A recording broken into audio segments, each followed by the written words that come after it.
Bueno, la hemofilia es una enfermedad hereditaria, es congénita, esto quiere decir que el paciente nace con hemofilia y se debe a la ausencia o a la disminución de un factor de la coagulación, que en el caso de ser el factor 8 se llama hemofilia A y si el comprometido es el factor 9 se llama hemofilia B. La característica clínica de la hemofilia es la tendencia al sangrado que tiene el paciente y si bien cualquier lugar del organismo se puede presentar el sangrado, la localización más frecuente y más característica del paciente con hemofilia es el sangrado dentro de las articulaciones, que nosotros llamamos hemartrosis, y en segundo lugar la localización más frecuente son los músculos.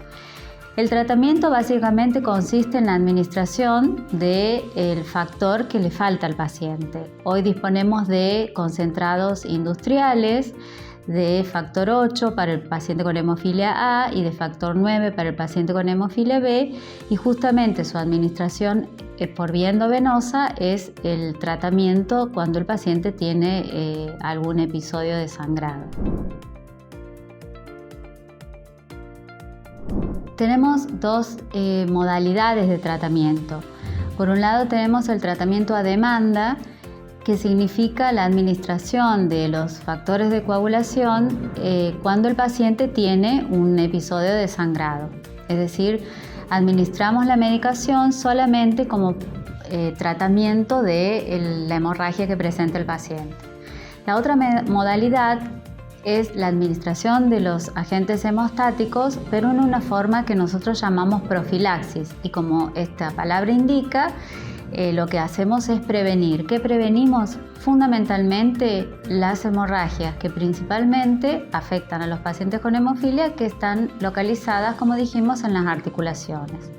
Entonces, la disminución de los eventos hemorrágicos en las articulaciones y la disminución de las secuelas y daños que provoca la presencia de la sangre dentro de la articulación es el principal objetivo de este tratamiento de profilaxis. ¿Cuándo se empieza? Desde que los pacientes con hemofilia severa son muy pequeñitos, es decir, idealmente antes de que cualquier articulación pueda estar afectada. Es un tratamiento que es periódico, que dependiendo del factor que utilicemos puede ser de 2 o 3 veces por semana y que se realiza en forma idealmente ininterrumpida durante toda la vida del paciente. La profilaxis es el tratamiento ideal del paciente con hemofilia severa.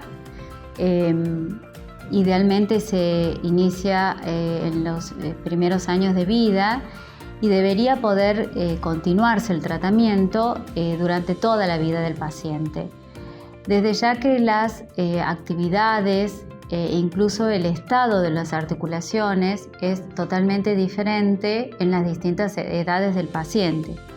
Pero como concepto, el beneficio de la profilaxis sobre el tratamiento a demanda es siempre superior en cualquier momento de la vida de un paciente. Entonces, respondiendo puntualmente, sí, un paciente de edad adulta, aunque nunca haya hecho profilaxis, sí se va a ver beneficiado utilizando esta modalidad de tratamiento. La infusión de los concentrados de factor 8, de factor 9, que se hace a través de una vena, idealmente al inicio lo realizamos los profesionales de la salud, pero es nuestro objetivo que el paciente, inicialmente los papás del paciente y luego el paciente aprendan a hacerlo para que el tratamiento se pueda realizar en la casa. El aprender la infusión de los concentrados forma parte del tratamiento domiciliario, que además significa asumir la responsabilidad de hacer un tratamiento en el domicilio. Y esta responsabilidad tiene que ver con aprender y desarrollar la capacidad de poder identificar una hemorragia, de identificar si se trata de una hemorragia menor, de un sangrado mayor, de qué dosis necesito, de cuántos días de tratamiento, de cómo veo o evalúo la hemorragia que presenta el paciente, y de poder decidir en qué momento es el momento oportuno para hacer la consulta apropiada con el profesional de la salud. La enseñanza de la técnica de infusiones es muy importante que sea realizada por profesionales de la salud. Yo siempre comparo al aprendizaje de la técnica de la infusión como el aprender a conducir un auto. Lo ideal es que el aprendizaje se haga en una academia de conducir, en donde se enseña la técnica correcta, con los pasos correctos, y que no sea a través de un amigo o del papá o de un familiar. Entonces, la recomendación es que el aprendizaje se haga mediante la enseñanza que puede brindar un profesional de la salud. Cuando uno enseña la técnica de infusión, enseña cuáles son las venas recomendadas y seguros para la utilización en el domicilio. ¿Sí? Que estas venas están localizadas en el pliegue de los codos o en el dorso de las manos. También les enseñamos que cuando en la casa, tanto los papás o el propio paciente, después de 2 intentos que fueron fallidos, lo ideal es que o lo intente otra persona que lo pueda hacer en el domicilio o que acudan a un centro o llamen a un profesional para poder hacerlo. En general, después de 2 o 3 intentos fallidos, la probabilidad de que nos vaya bien son muy pocas, entonces lo más probable es que sigamos fallando, y nosotros tenemos que considerar o tener siempre en cuenta que es muy importante la preservación de la salud de esas venas, que es por donde vamos a necesitar siempre administrar los concentrados de factor 8 o factor 9 o la mayoría de los tratamientos que utiliza el paciente con hemofilia. En general, nosotros hablamos de hemorragias traumáticas o espontáneas, pero en verdad nos referimos a espontáneas, sobre todo cuando hablamos de músculos o articulaciones, para referirnos a aquellos sangrados que ocurren principalmente en los pacientes con hemofilia severa y sobre todo si tienen ya lesiones articulares. Se producen con mínimos traumatismos o con actividades que uno habitualmente no considera un traumatismo o que en el momento que se producen uno no los identifica como si fuese un traumatismo. Entonces, a lo mejor el paciente pudo haber caminado un poco más de lo habitual o puede haberse golpeado con algún mueble y no haberlo identificado como un golpe importante, o haberse torcido el tobillo o pisado fuerte o bajado un escalón con fuerza. Entonces, esas situaciones que en verdad uno no las considera un verdadero traumatismo, en las circunstancias estas en donde ya hay un daño articular y entonces la articulación es mucho más vulnerable, pueden originar un sangrado que nosotros en ese caso vamos a llamar espontáneo, sobre todo porque el paciente no va a referir el antecedente de un golpe o de un trauma claramente identificado. Por eso hablamos de espontáneos. Y el tratamiento de la hemofilia hace 50 años era radicalmente diferente. Pensemos que nos referimos a la década del 70, en donde todavía no se usaban los concentrados que actualmente tenemos disponibles. Entonces el tratamiento de los pacientes era la restitución del factor que le falta a través de los componentes de la sangre. Entonces el crioprecipitado se utilizaba en los pacientes con hemofilia A y el plasma en los pacientes con hemofilia B. El advenimiento de los concentrados comerciales de factor 8 y de factor 9 cambió significativamente el tratamiento del paciente con hemofilia, puesto que estos concentrados tenían una cantidad mucho más importante de factor, con lo cual se podía elevar más el nivel de factor 8, de factor 9 de ese paciente, y entonces el manejo de cada hemorragia era mucho más rápida. Se detenía más rápidamente el sangrado, el paciente no necesitaba internarse o pasar muchas horas, requería la administración de los hemocomponentes. Y yo creo que el establecimiento a su vez de la profilaxis con los mismos factores, pero ahora con esta modalidad sistemática de administración de los concentrados, ha sido un hito en el manejo del tratamiento del paciente con hemofilia.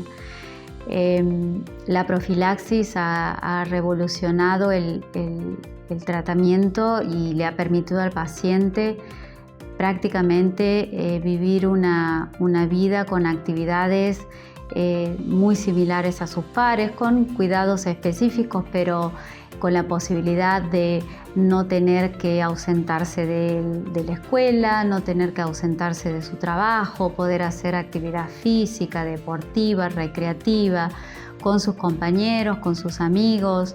Es decir, le ha permitido al paciente transitar sus años con una capacidad de sobrellevar las distintas actividades con mucha más independencia, con una gran posibilidad, y con el hecho de llegar a una adultez con las articulaciones sanas en la mayoría de los casos.